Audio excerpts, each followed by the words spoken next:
In the heart of Detroit, 1989, a chilling silence fell. A silence that swallowed a voice, a truth seeker, a man named David Fisher. He was a journalist, a name whispered with respect, now lost to the urban labyrinth. David Fisher wasn't just another face in the crowded newsroom of the Detroit Gazette.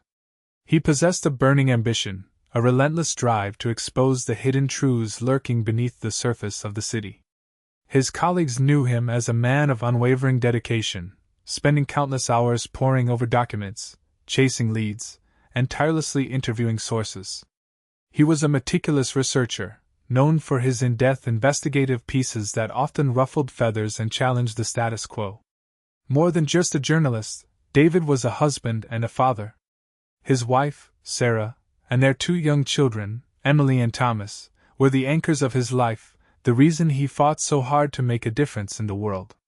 His family saw him as a loving and devoted father, always making time to read them bedtime stories, attend school events, and offer unwavering support. His current obsession lay with a string of arsons plaguing the businesses of Eastern Market. One by one, beloved community staples were going up in flames, leaving behind only ashes and shattered dreams. The once vibrant marketplace was now shrouded in fear and suspicion. Shopkeepers nervously eyed each other, wondering who would be next. The police seemed baffled, offering little reassurance to the desperate business owners.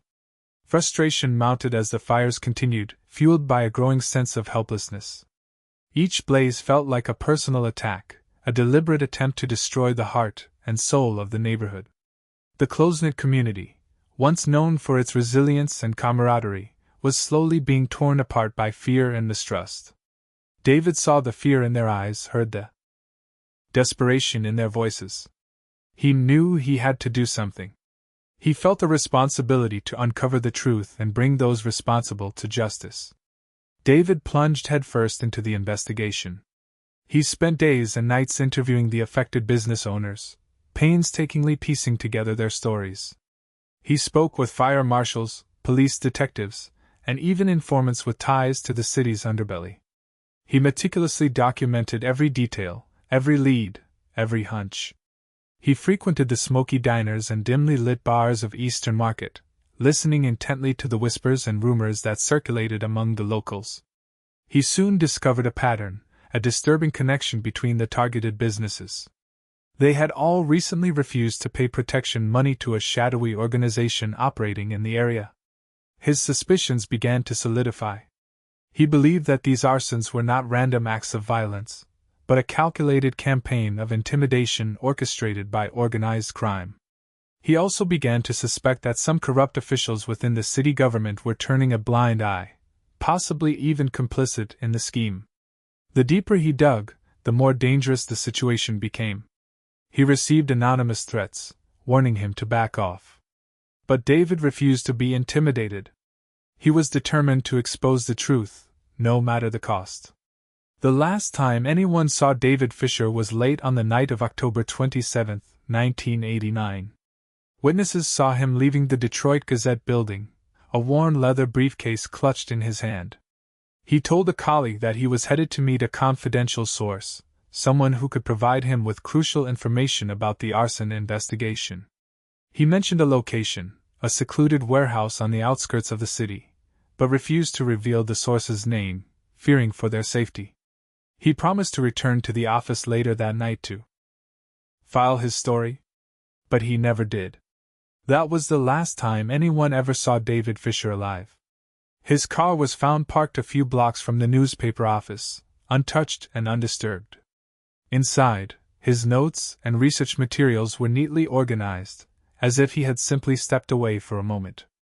But David was gone, vanished into the cold October night, leaving behind a city shrouded in mystery and a family consumed by grief. The immediate aftermath of David's disappearance was chaotic and heartbreaking. Sarah, his wife, was devastated, struggling to comprehend the sudden loss of her husband and the father of her children. The newsroom was in shock, reeling from the disappearance of one of their most respected colleagues. The police launched a full-scale investigation, but the initial leads quickly dried up. The media swarmed the city, eager to cover the disappearance of the missing journalist. The Detroit Gazette dedicated its front page to David's story, highlighting his contributions to the community and appealing to the public for any information that could help find him. Search parties were organized, combing through the city's parks, abandoned buildings, and industrial areas. Flyers with David's picture were plastered on every street corner, offering a reward for information leading to his whereabouts. But despite the widespread efforts, no trace of David Fisher was ever found. The police initially explored several theories. One was that David had simply run away, overwhelmed by the pressures of his job and his personal life. But this theory was quickly dismissed by those who knew him best. David was a dedicated family man and a committed journalist. He would never abandon his wife and children, nor would he shirk his responsibility to uncover the truth. Another theory was that David had been the victim of a random act of violence, a mugging gone wrong or a chance encounter with a dangerous individual. But this theory also seemed unlikely, given David's cautious nature and his familiarity with the city. The most plausible theory, and the one that the police ultimately focused on, was that David's disappearance was directly related to his arson investigation. They believed that he had gotten too close to the truth, and that someone had silenced him to protect their secrets.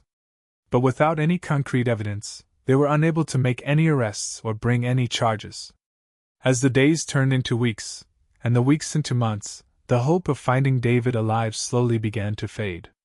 The case grew cold, relegated to the dusty files of the Unsolved Crimes Unit. The media lost interest, moving on to other stories. The city slowly forgot about the missing journalist, but his family never did. Sarah continued to hold out hope, clinging to the belief that one day, David would come home. She raised their children, Emily and Thomas, on her own, instilling in them the same values of honesty, integrity, and compassion that David had embodied.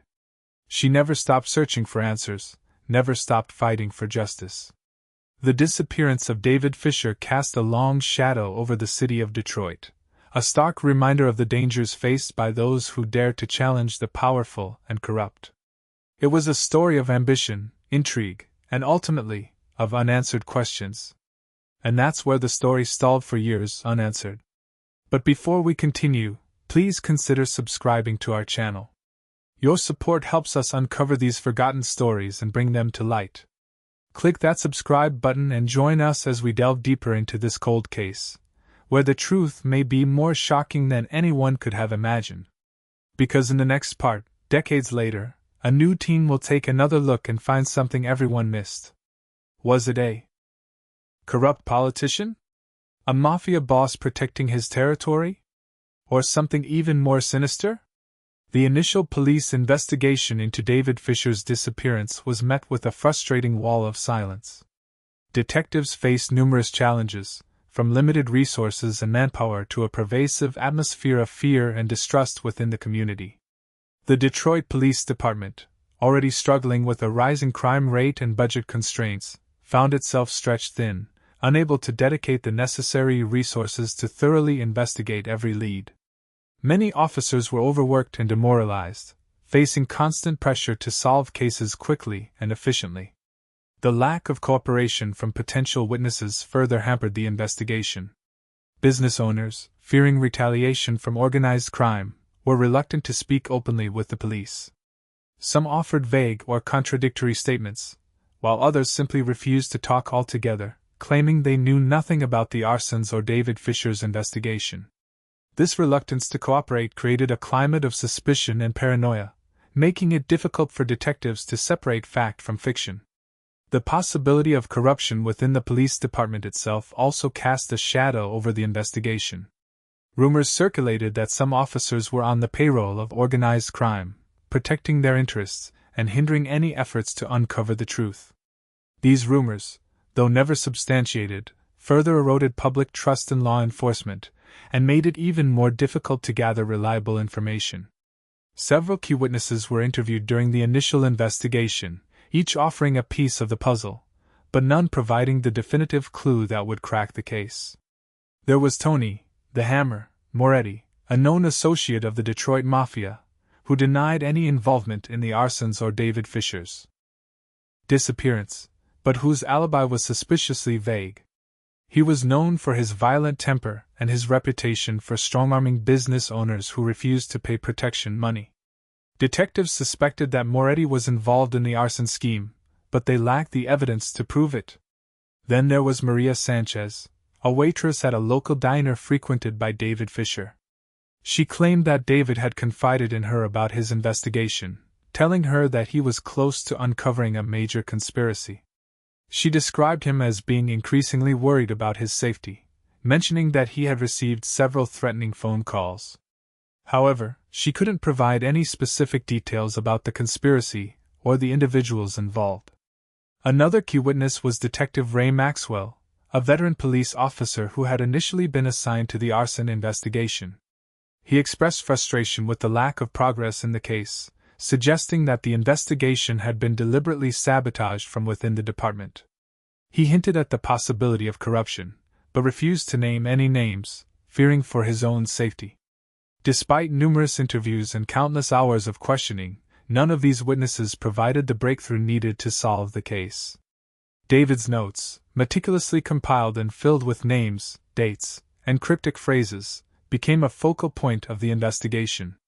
They offered a tantalizing glimpse into the journalist's mind, revealing the various leads he was pursuing and the connections he was making. Some notes contained references to specific businesses, individuals, and financial transactions, suggesting a complex web of corruption and illegal activity. Other notes were more cryptic, filled with abbreviations, code words, and question marks, hinting at secrets and hidden agendas. One recurring phrase that appeared throughout David's notes was the Greek connection, leading investigators to believe that the arsons may have been linked to organized crime activity within Detroit's Greektown neighborhood. However, despite their best efforts, detectives were unable to decipher the full meaning of David's notes, or identify the individuals he was investigating.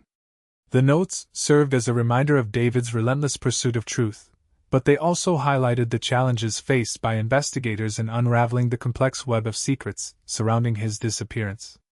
The possibility of organized crime involvement loomed large over the investigation. Detroit in 1989 was a city grappling with the influence of various criminal organizations, including the Italian Mafia, the Greek Mafia, and several homegrown gangs. These groups controlled various aspects of the city's underworld, from gambling and prostitution to drug trafficking and extortion. The arsons in Eastern Market fit the pattern of organized crime activity, particularly the practice of extorting businesses for protection money. Detectives explored the possibility that David Fisher had stumbled upon evidence linking these criminal organizations to the arsons, and that he had been silenced to prevent him from exposing their activities. They investigated several known figures within the Detroit underworld, including members of the Taco crime family and the Chambers Brothers gang. However, they were unable to establish a direct connection between these individuals and David Fisher's disappearance. The organized crime angle remained a strong possibility, but it ultimately proved to be a dead end, lacking the concrete evidence needed to make an arrest. The initial investigation was plagued by numerous dead ends and false leads. Detectives chased down countless tips, interviewed dozens of potential witnesses, and explored every possible angle, but they consistently came up empty-handed. A promising lead involving a disgruntled former employee of one of the burned-down businesses turned out to be a case of mistaken identity. A potential witness who claimed to have seen David Fisher meeting with a suspicious individual on the night of his disappearance recanted his story, admitting that he had been under the influence of drugs at the time.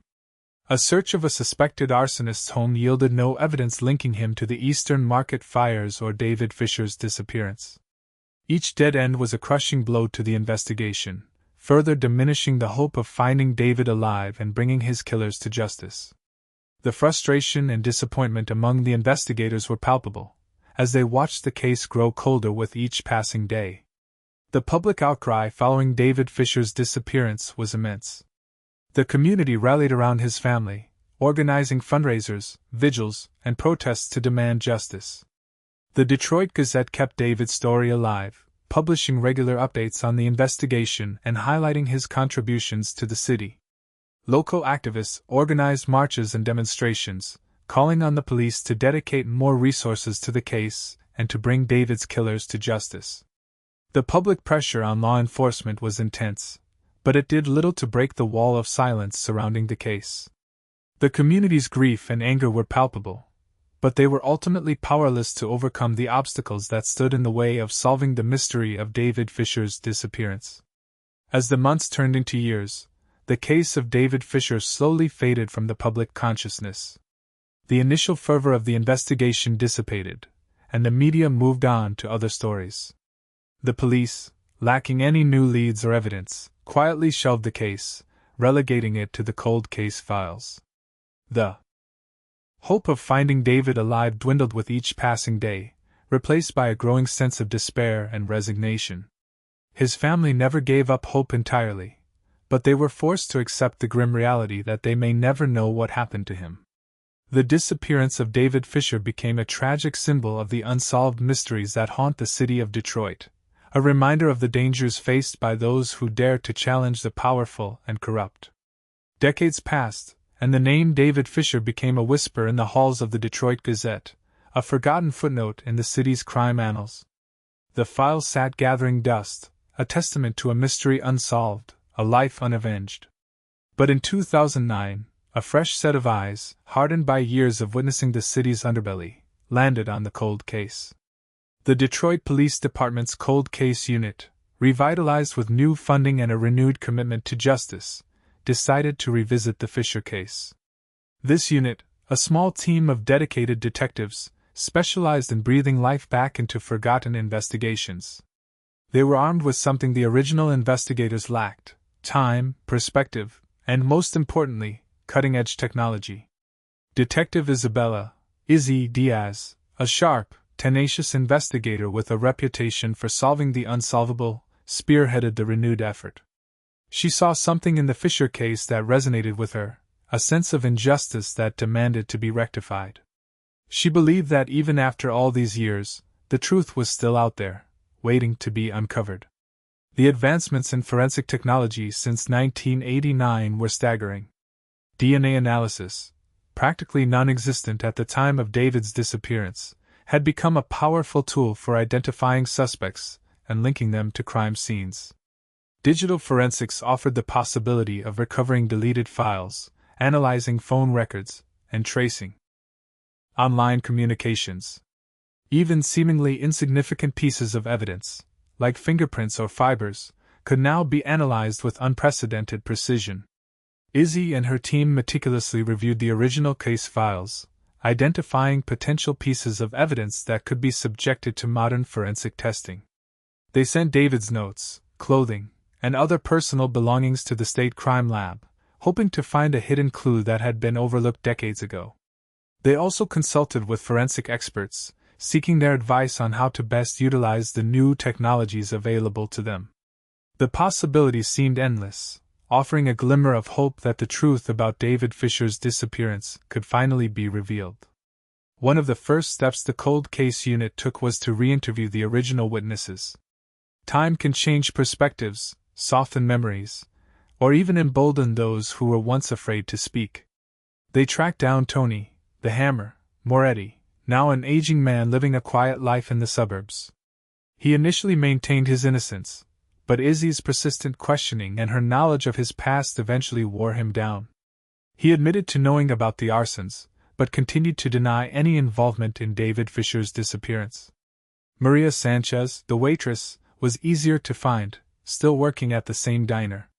She was initially hesitant to speak, but Izzy's empathy and her assurance of protection convinced her to open up. She revealed new details about David's investigation, including the names of several individuals he had been investigating. Detective Ray Maxwell, now retired and living in Florida, was more forthcoming.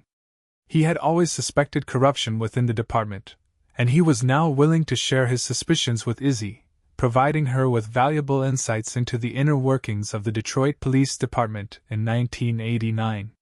These re-interviews provided valuable context and new leads, breathing fresh life into the dormant investigation. The break in the case came unexpectedly, from an old evidence box tucked away in the back of a police storage facility. Inside, a seemingly insignificant item, a partially burned matchbook recovered from the scene of one of the arsons. The original investigators had dismissed it as irrelevant, but Izzy saw potential. Using advanced forensic techniques, the crime lab was able to extract a partial fingerprint from the matchbook. After running the print through a national database, they got a hit.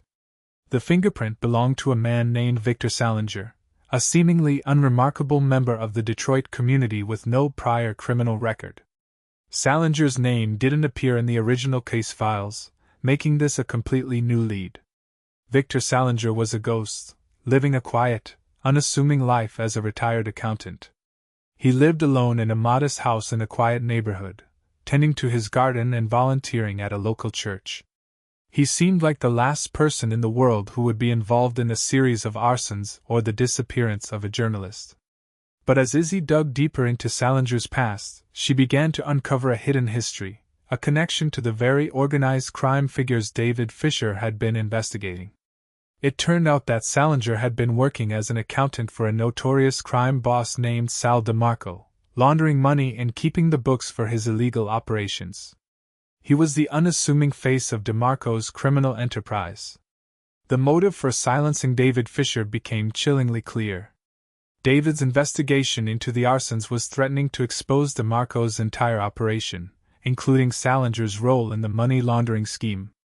Salinger, fearing exposure and prosecution, had taken matters into his own hands. He had lured David to the warehouse on the pretext of providing him with information, and then, in a moment of desperation, he had silenced him forever. He had disposed of David's body, covering his tracks and disappearing back into his ordinary life. Gathering evidence against Salinger was a slow and painstaking process. Izzy and her team placed him under surveillance, monitoring his movements and recording his phone calls. They obtained a warrant to search his house, hoping to find any incriminating evidence. They interviewed his neighbors, his co-workers, and his family members, piecing together a comprehensive picture of his life. The forensic analysis of the matchbook provided a crucial piece of evidence, linking Salinger directly to the scene of one of the arsons. They also discovered financial records that showed Salinger had been receiving large sums of money from Sal DeMarco in the months leading up to David Fisher's disappearance. The circumstantial evidence was mounting, painting a damning picture of Salinger's guilt. But they needed more. They needed a confession. As the investigation intensified, Salinger grew increasingly nervous. He knew that the police were watching him, that his past was about to catch up with him. He started making mistakes, acting erratically, and confiding in the wrong people. Izzy and her team were closing in, tightening the net around him. The pressure was building, and it was only a matter of time before he cracked. The truth, hidden for so long, was about to be revealed. The next part will show the arrest and reactions of the community. Don't forget to subscribe for the conclusion to the story. Diving deeper into Victor Salinger's background revealed a man living a double life. To his neighbors, he was a quiet, unassuming retiree who meticulously tended his roses and always offered a friendly wave. But beneath that veneer of normalcy lay a history, steeped in deception and criminal activity. It turned out Salinger's accounting skills weren't just utilized for legitimate businesses. He was a master of disguising illicit funds, a financial chameleon capable of blending dirty money into the clean economy. His connection to Sal DeMarco wasn't merely professional. It was a relationship built on mutual benefit and a shared understanding of the criminal underworld. Salinger wasn't just an employee. He was a trusted confidant, privy to DeMarco's darkest secrets, and complicit in his illegal schemes. The quiet accountant was an integral cog in DeMarco's criminal machine. The motive for silencing David Fisher was rooted in self-preservation and the protection of a lucrative criminal enterprise. David's relentless investigation into the arsons was a direct threat to DeMarco's operations, potentially exposing his network of illegal activities and bringing unwanted attention from law enforcement.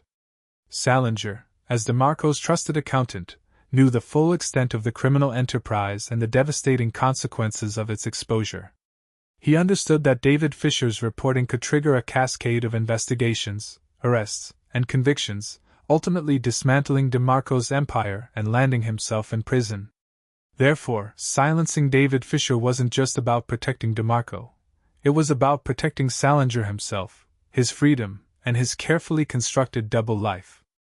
The decision to eliminate the journalist was a calculated risk, a desperate attempt to preserve a life built on lies and criminal activity. Building a solid case against Salinger was a complex and painstaking process. The cold case unit faced numerous legal challenges, including the age of the crime, the lack of direct evidence, and the potential for defense attorneys to exploit procedural errors from the original investigation. They meticulously gathered every piece of evidence, from the fingerprint on the matchbook to the financial records linking Salinger to DeMarco. They consulted with legal experts to ensure that their investigation was airtight and that their evidence would be admissible in court. They knew that Salinger's defense team would be formidable, and they had to be prepared to counter their every argument. They anticipated challenges to the forensic evidence, attacks on the credibility of their witnesses, and attempts to cast doubt on Salinger's motive. Despite these challenges, Izzy and her team remained determined to build an unshakable case, one that would convince a jury beyond a reasonable doubt that Victor Salinger was responsible for the disappearance of David Fisher. The arrest of Victor Salinger sent shockwaves through the Detroit community. After decades of unanswered questions and simmering suspicion, the news that a suspect had finally been apprehended in the David Fisher case was met with a mixture of relief, disbelief, and renewed hope. Salinger was taken into custody at his home, early one morning, as he was tending to his garden. The scene was surreal, a stark contrast between the quiet suburban setting and the gravity of the accusations against him.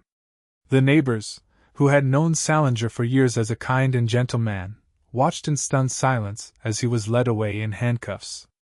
The arrest was a dramatic culmination of years of investigation, a moment of reckoning for a man who had lived a lie for far too long. The initial reactions to Salinger's arrest were varied and emotional. David Fisher's family, particularly his widow Sarah and his children Emily and Thomas, were overwhelmed with a sense of cautious optimism.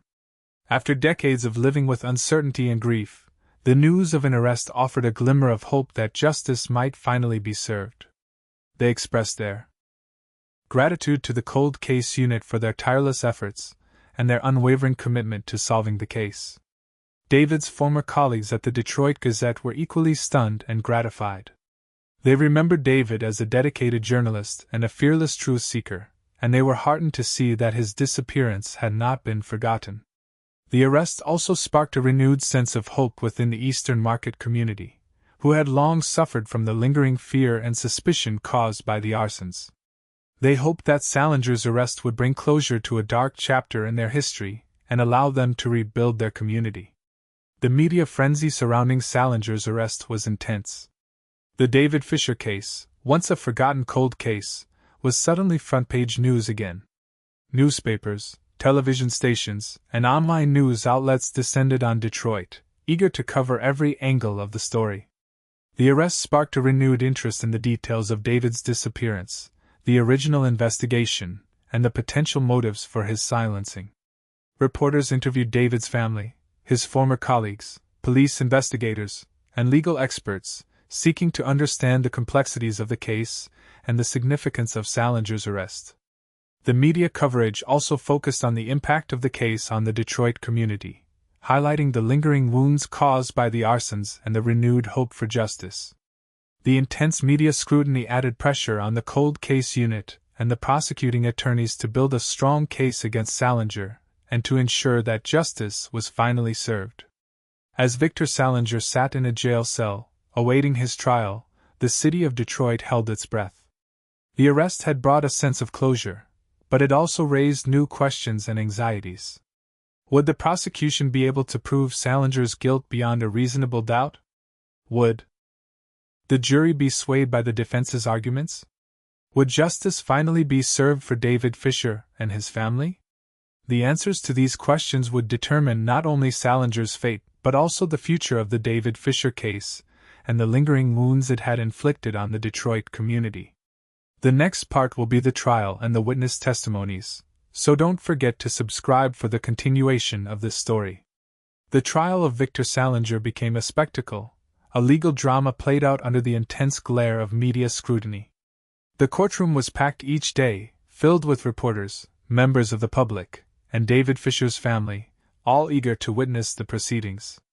Sarah Fisher, her face etched with years of grief and determination, sat in the front row, her children by her side, their eyes fixed on the man accused of taking their father away. The prosecution, led by a seasoned district attorney named Michael Thompson, presented a meticulous case, piecing together the evidence gathered by the cold case unit to paint a damning portrait of Salinger as a cold-blooded killer. The defense, led by a high-powered attorney known for his aggressive tactics, countered with a strategy of doubt and obfuscation, attempting to undermine the prosecution's evidence and create reasonable doubt in the minds of the jurors. Key witnesses took the stand, each offering their perspective on the events surrounding David Fisher's disappearance. Maria Sanchez, the waitress from the local diner, recounted her conversations with David, describing his growing fear and his belief that he was close to uncovering a dangerous conspiracy. She spoke of the threatening phone calls he had received and his increasing paranoia in the days leading up to his disappearance. Her testimony provided valuable context, illustrating David's state of mind and the potential danger he faced. Detective Ray Maxwell, the retired police officer, testified about the initial investigation, highlighting the challenges they faced and his suspicions of corruption within the department. He spoke of the reluctance of witnesses to cooperate, and the possibility that the investigation had been deliberately sabotaged. His testimony shed light on the obstacles faced by the original investigators and the reasons why the case had gone cold. Tony, the Hammer, Moretti, the aging mobster, was a reluctant witness, dragged into court under subpoena. He denied any direct involvement in David Fisher's disappearance, but he admitted to knowing Sal DeMarco and being aware of his criminal activities. He attempted to downplay his own role in the underworld, but the prosecution skillfully exposed his lies and revealed his long history of violence and intimidation. The forensic evidence played a crucial role in connecting Salinger to the crime. The fingerprint found on the burned matchbook, a seemingly insignificant piece of evidence, became a key piece of the prosecution's case. The forensic expert testified that the fingerprint was a match for Salinger, placing him at the scene of one of the arsons. This evidence directly contradicted Salinger's claims that he had never been involved in any criminal activity. The financial records, meticulously analyzed by forensic accountants, revealed a clear pattern of money laundering and illegal transactions between Salinger and Sal DeMarco. These records provided compelling evidence of Salinger's motive for silencing David Fisher, demonstrating his involvement in DeMarco's criminal enterprise and his fear of exposure. The prosecution presented a compelling case, using forensic evidence to link Salinger to the crime and to establish his motive for murder. The defense strategy centered on creating doubt and undermining the prosecution's evidence. Salinger's attorney argued that the fingerprint evidence was circumstantial, suggesting that the matchbook could have been contaminated or that Salinger's fingerprint could have been placed there innocently.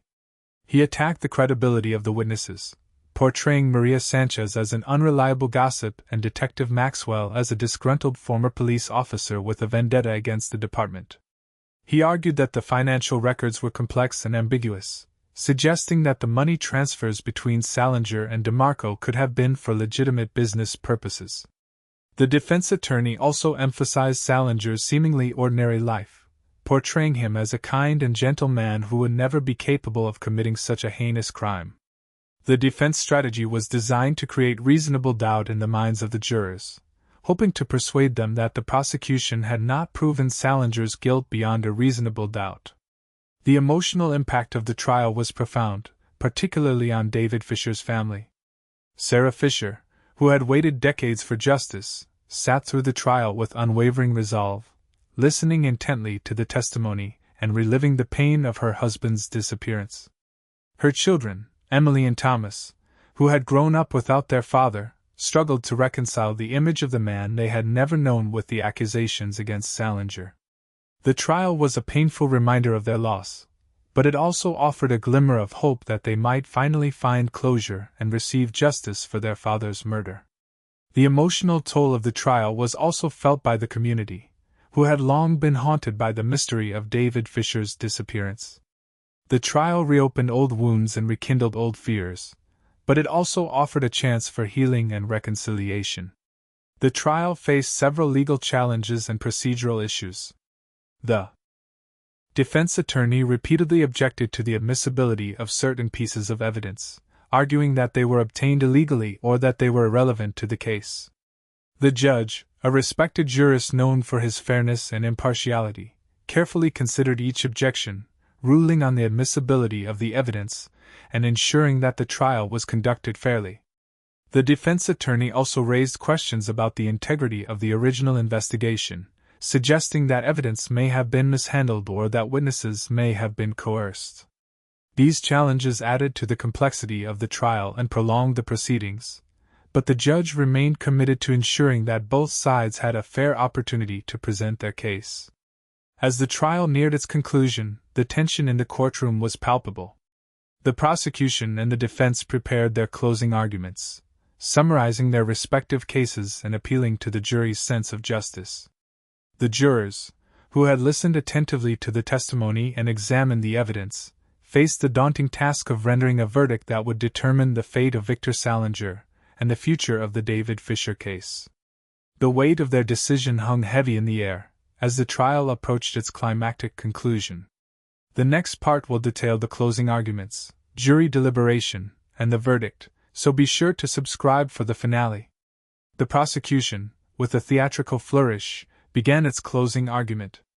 Michael Thompson, the district attorney, paced before the jury, his voice resonating with conviction. He reminded them of David Fisher, a man of integrity, a journalist who sought only the truth and who was silenced for his efforts.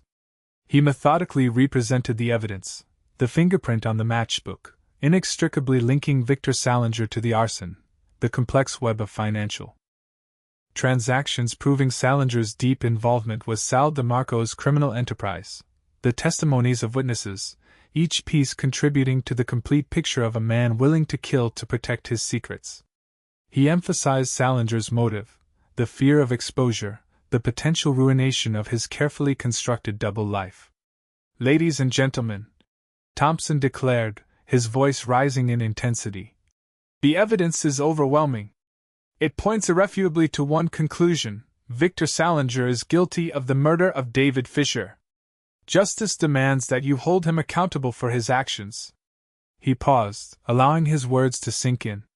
"Give David Fisher's family the closure they have waited decades for. Find Victor Salinger guilty." The defense attorney, a master of manipulation, presented a starkly different narrative. He spoke in a calm, measured tone, projecting an air of reason and skepticism. He acknowledged the tragedy of David Fisher's disappearance but argued that the prosecution's case was built on speculation and circumstantial evidence. He attacked the credibility of the witnesses, highlighting inconsistencies in their testimonies and suggesting ulterior motives. He downplayed the significance of the fingerprint, arguing that it could have been transferred innocently or that the matchbook could have been contaminated. He questioned the interpretation of the financial records, suggesting alternative explanations for the money transfers between Salinger and DeMarco.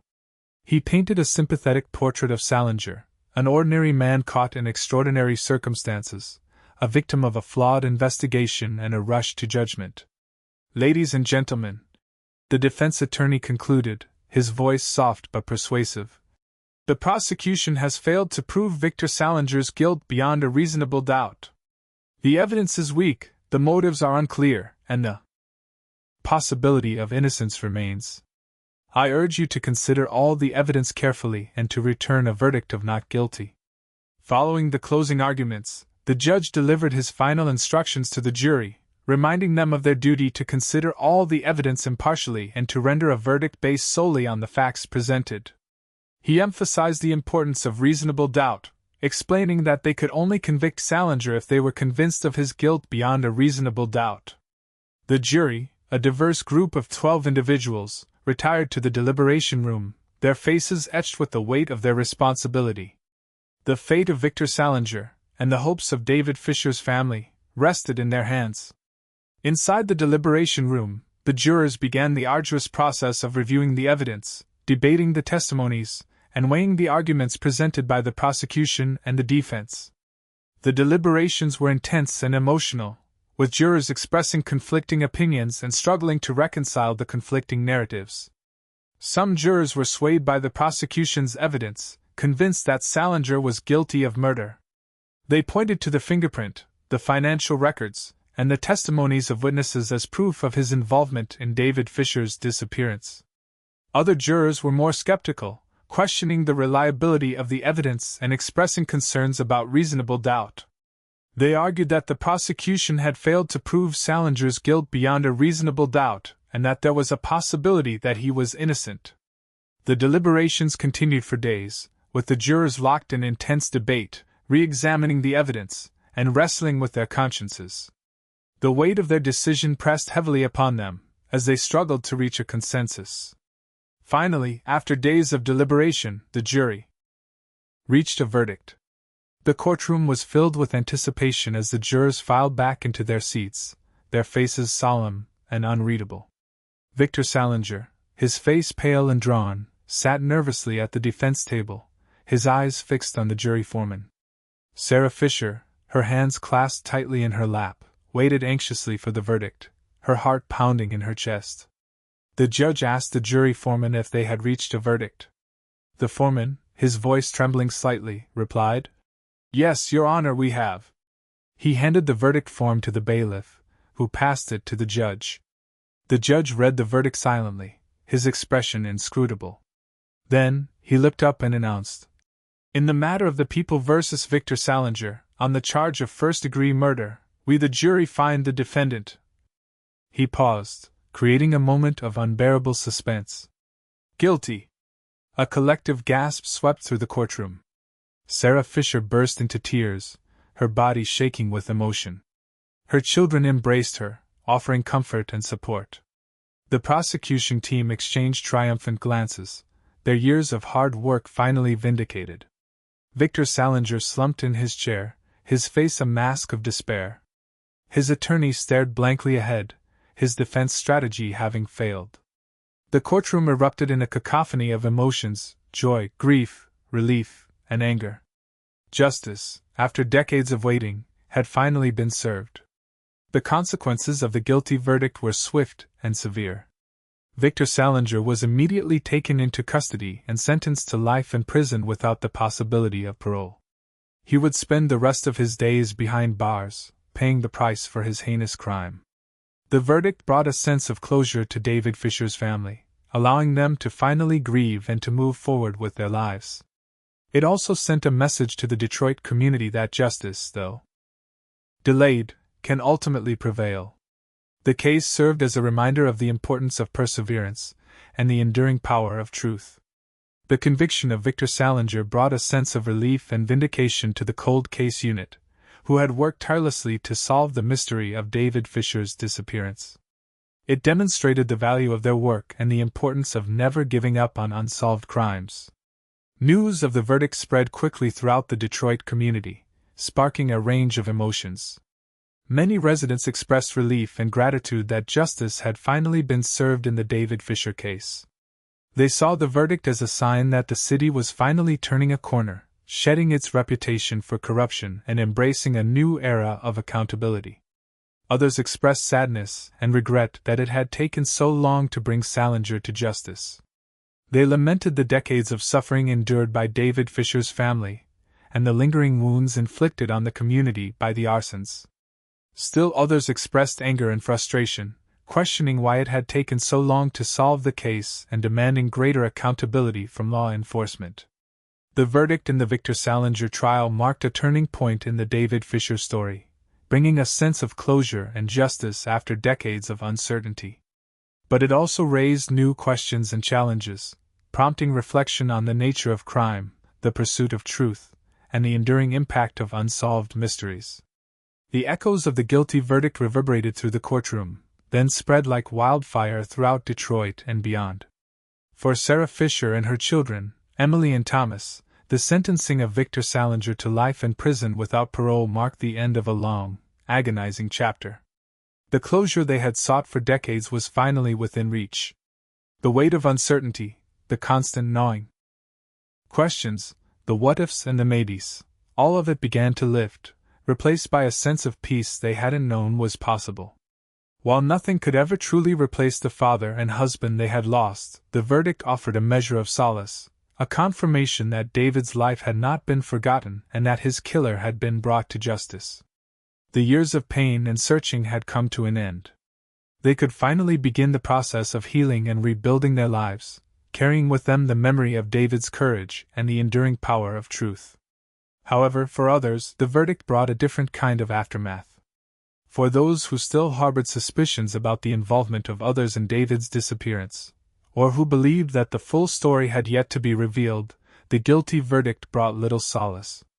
The lingering questions about Sal DeMarco's role, the potential for other accomplices, and the possibility of corruption within the police department continued to fuel their unease.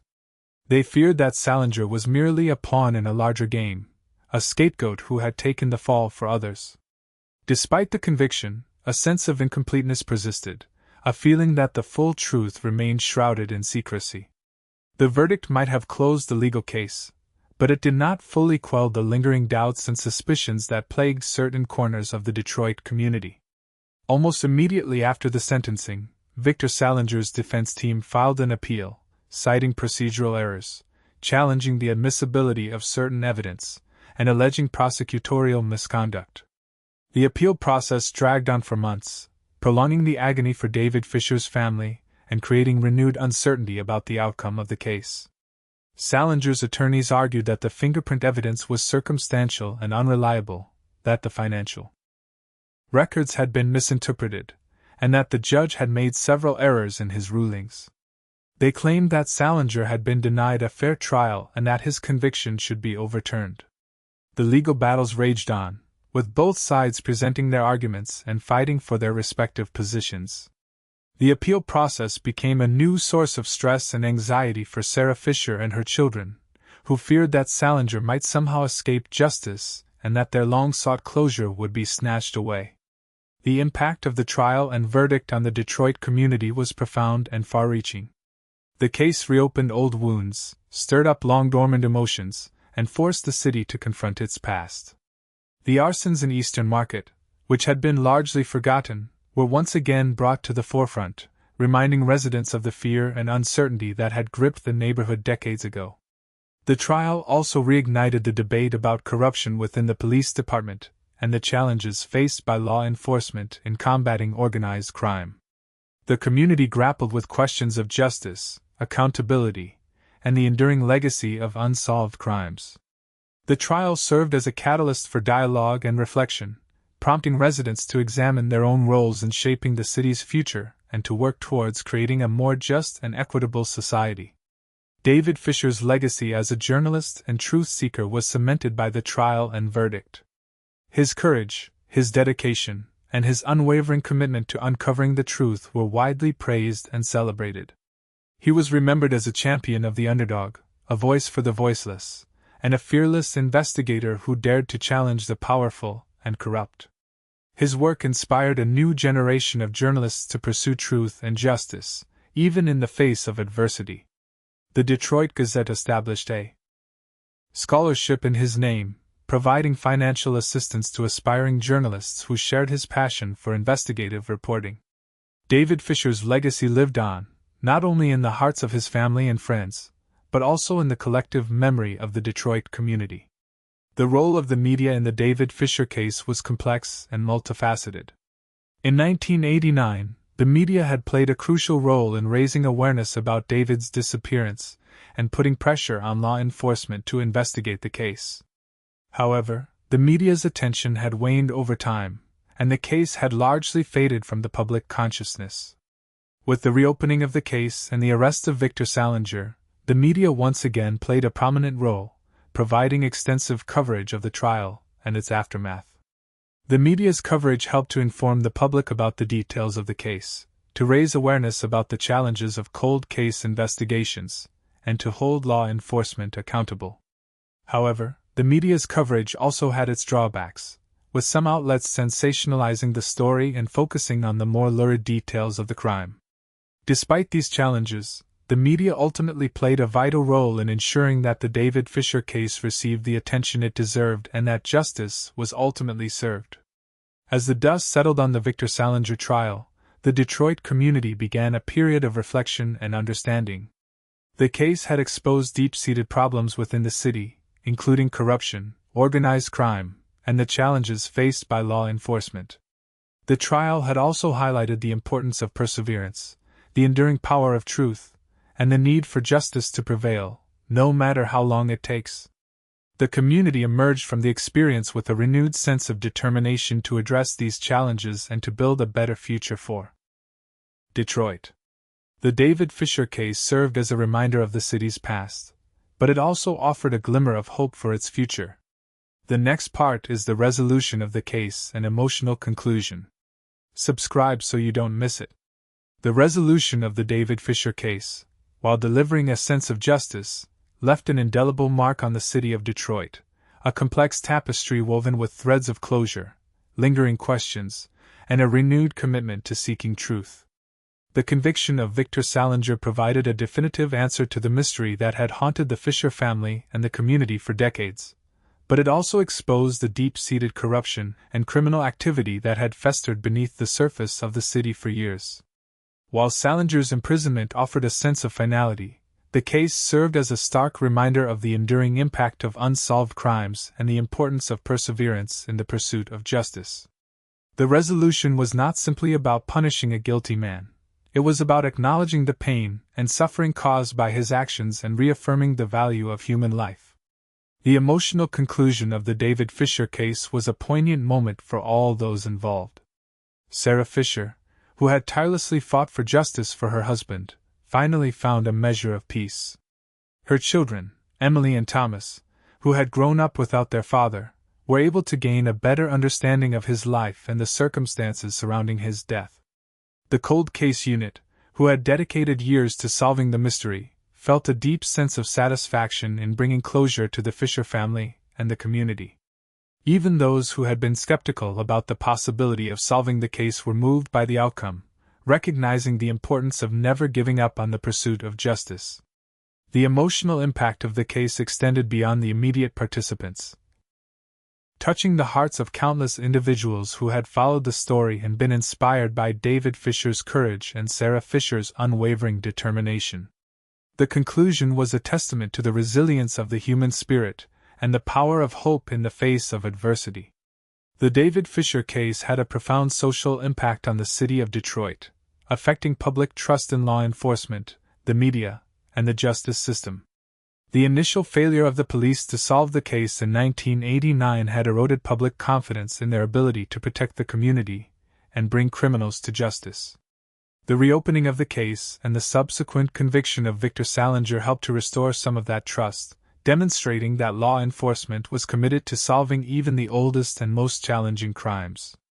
The media's coverage of the case also played a role in shaping public opinion, raising awareness about the importance of investigative journalism and the challenges faced by those who dared to challenge the powerful and corrupt.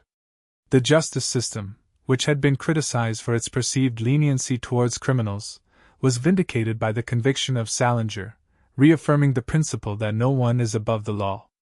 The social impact of the case was a reminder of the importance of accountability and the need for constant vigilance to protect the integrity of the institutions that serve the public.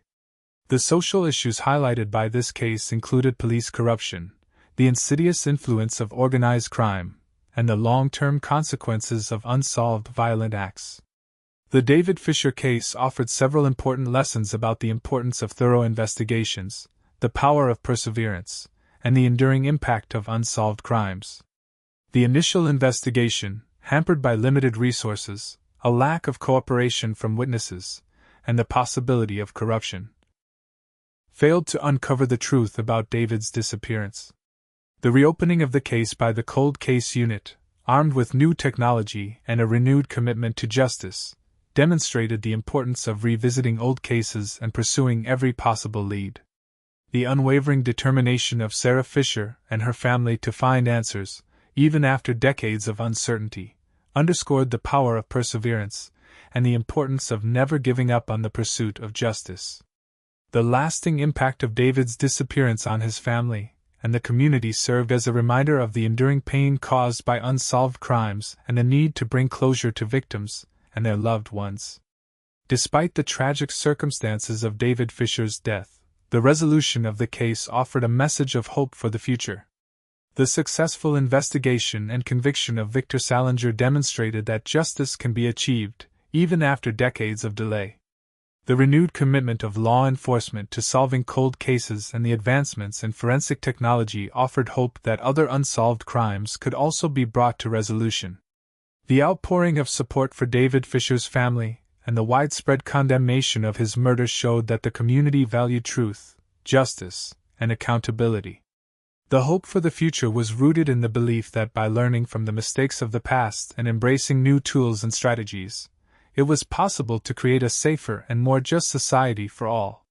In conclusion, the David Fisher case serves as a powerful reminder of the importance of seeking justice for victims of cold cases and holding perpetrators accountable for their actions. It highlights the need to support independent journalism, which plays a vital role in uncovering corruption and exposing wrongdoing. It underscores the importance of reporting suspicious activity to law enforcement and cooperating with investigations to help bring criminals to justice. And it reminds us of the enduring impact of unsolved crimes on victims, their families, and the community. Let us remember David Fisher and all those who have been silenced by violence and injustice. Let us honor their memory by continuing to fight for truth, justice, and accountability, and by working to create a world where such tragedies are less likely to occur. Thank you for watching this story. If you're interested in other similar cases of unsolved mysteries and the pursuit of justice, please subscribe to our channel. Also, check out our other videos on true crime and investigations. Your support helps us continue to bring these important stories to light. This case is closed, but many more remain open, and our search for the truth continues.